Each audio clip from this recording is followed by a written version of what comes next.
What do you make of this whole identity politics rising tide, and what do you think the backlash to that's going to be? Where is it coming from?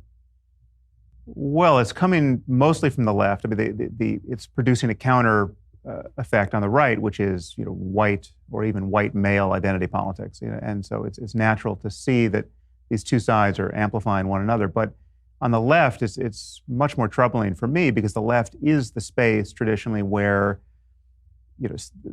self-criticism and wondering whether or not you might be wrong is just a paramount virtue, right? And so that has metastasized in this context to a kind of just shattering of epistemology where on some level there's no such thing as truth, there's just power, right? We're just responding to differences in power, and all of this is anchored to unchangeable characteristics like skin color and sexual preference, and so it's just I now often describe this as just the most unhappy game of Dungeons and Dragons that ever was invented. I mean, you have to negotiate these power differentials based on victimology. How many victimology points you have in this game, and as a white, privileged, heterosexual, you basically have no points, right? So you're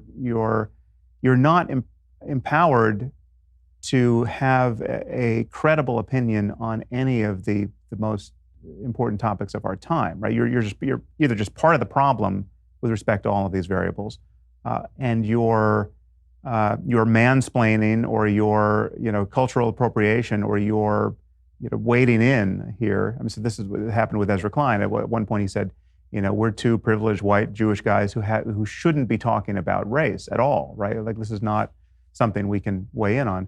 And then when I changed the topic to anti-Semitism, it got no better for some reason. But it's a problem because, clearly, if we want to get to a post-racial society, if we want to get to a society where human beings can simply be identified as human beings, the end game can't be taking things like race and gender and gender difference and sexual orientation immutably seriously, right? These can't be just the ineradicable variables that define a person's position on important topics for all time. We're not, if we get to Mars and we're still worried about skin color, right? In a Martian colony, we've done something wrong. And so I think we need to reverse engineer what we think the end state should be. And clearly, identity politics is not the game we should be playing.